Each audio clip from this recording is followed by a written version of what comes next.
What's up, Pally? Today is Friday, March 12th, 2021, and InFocus starts right now. Embarcadero Road. Walk sign is on the crossing.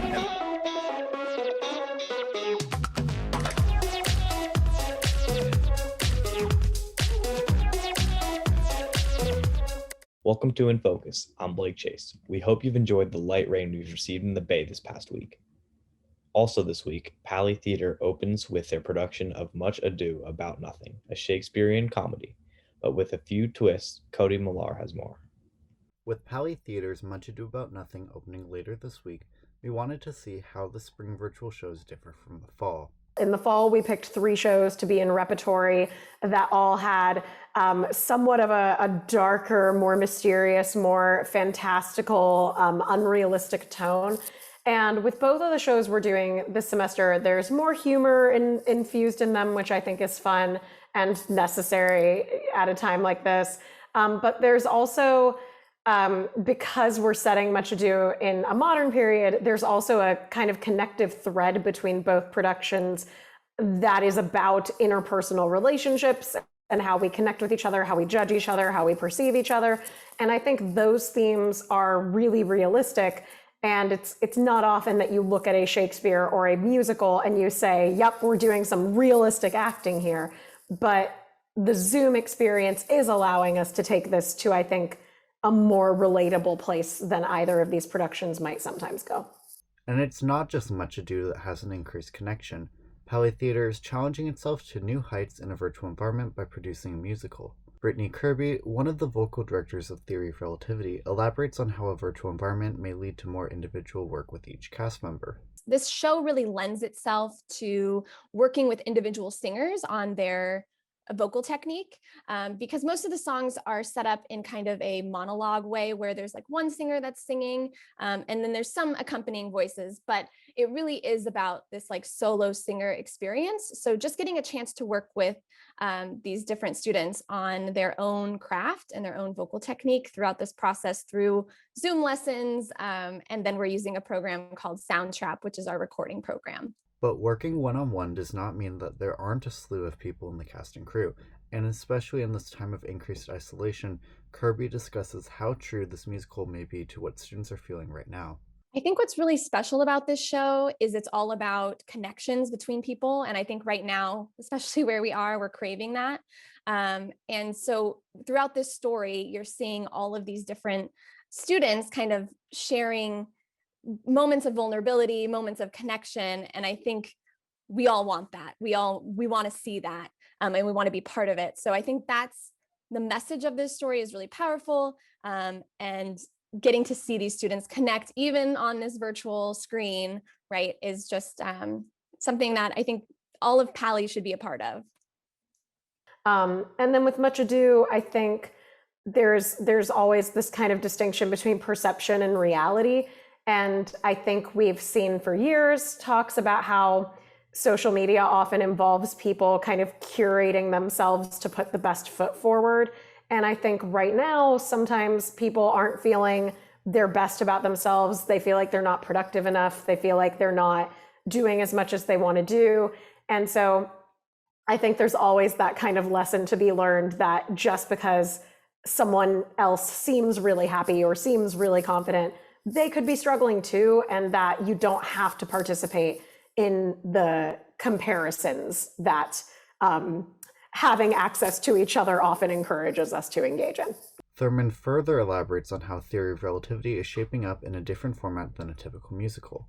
Because we do not have the bandwidth and the resources to deliver a musical online live, because it is being entirely pre-edited, it's really taking on a more filmic quality. Like the focus is still on the students and their performance, but we have the option of cutting to a different angle for the sake of a joke, or filming 2 people on the same set at separate times so that we're safely following COVID restrictions, but then using our editing to convince you that they were in the same place together. And while most audience members only see the finished product, there's a lot of busy work that goes on behind the scenes.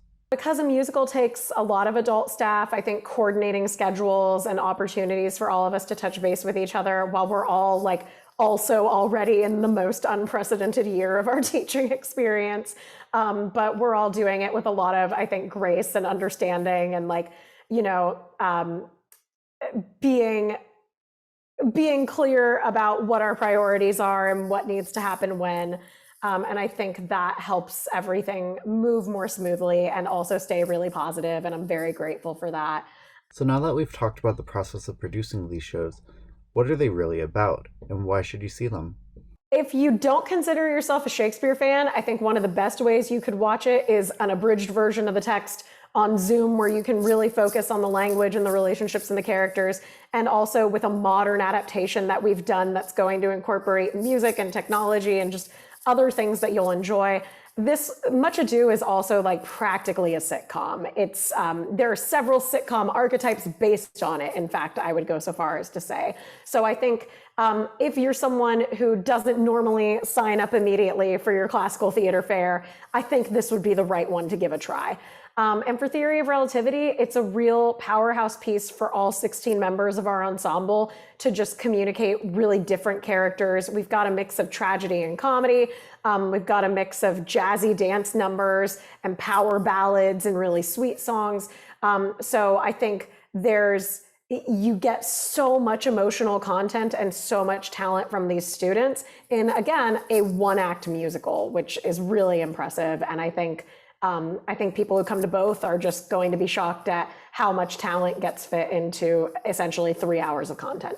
For tickets and further information, please visit www.pallytheater.com.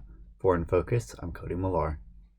Thanks for that, Cody. And while you can stream local shows such as Much Ado or Theory of Relativity on Disney+, a new movie makes some waves in its creative portrayal of personality. Lulu Gaither has more.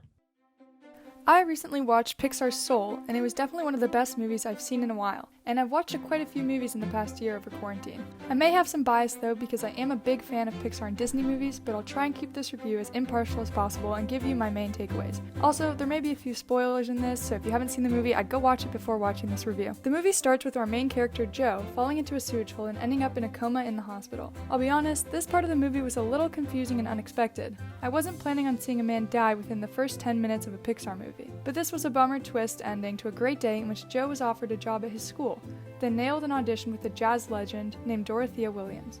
After his near-death fall, Joe's soul is sent to the great beyond, which is where souls go before heading toward a white light, which ostensibly represents the end.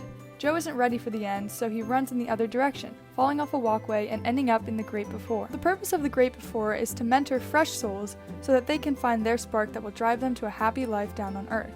The scenes that take place in the Great Before have to be some of my favorites. The coloring is beautiful, it has a sort of video game-like structure, and the characters that are in supervisor positions have a styled drawing that I've never seen before. They're two-dimensional, shape-shifting cubist figures made with neon lights. It's so creative and fits so well within the movie. Joe is motivated mainly by a desire to avoid the white light and get back to Earth somehow. He takes on the identity of a Swedish psychologist and mentors a blip known only by her number 22, who claims she doesn't want a life on Earth and questions whether living is worth inevitably dying. 22 is a soul who has rejected mentorship from some of the greatest figures in history.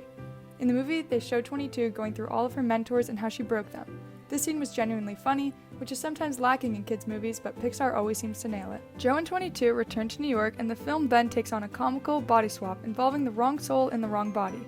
Joe has come back as a cat, and 22 is in Joe's body. It's definitely a change of tone. There's a race against time for Joe to get his body back and repair his suit, all while 22, who's now in Joe's body, learns what it is to live life in the big city, to wear shoes, to take the subway, and to taste pizza. One of the most meaningful parts of the movie is when 22, in Joe's body, gets a haircut for the first time. Watching from the side, Joe, as a cat, realizes he hasn't been giving 22 enough credit. Up until then, Joe had only been focusing on himself and his gig. The barbershop scene shows how Joe is feeling regret at never having taken the time to get to know his barber beyond the topic of jazz and seeing how thoughtful and inquisitive she was when speaking with others. It takes a little longer and some more character growth, but 22 does eventually find her spark, although it takes a lot of effort and more than a few misadventures to get there.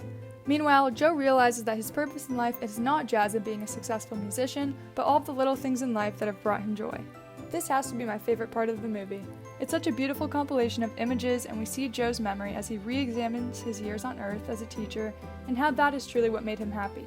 He He realizes he didn't make as many friends as he should have and was consumed by fears that he traded his childhood dream of becoming a working jazz artist for a more ordinary life. This movie gives permission to people to live their lives without accomplishing some big goal that changes the world. It gives permission to experience and love the small things, like eating pizza or watching the leaves fall or feeling the wind from a grape. 22 was living to the fullest while doing simple things, like walking down the street or watching leaves fall because she was just appreciating being alive. Joe reaches his dreams and realizes he could have felt just as much joy in everyday life, the boring and the beautiful. Your life doesn't have to lead to greatness. The reason for living could just be living. There are a few loose ends, like the character of Lisa who gets mentioned as a love interest for Joe, but we hear of her only once or twice. And I do think they could have gone into more detail on Joe's dad, who's the one who got him into jazz in the first place. Like a few more cutback scenes or interactions between the two, but that's just my opinion. This movie's message was honestly just such a breath of fresh air because most movies end with a message like, follow your dreams, or you can do anything, or you can change the world, go do it. While this movie's message was, go live. It doesn't matter how you do it, but just live. And to me, at least, that's such a beautiful message.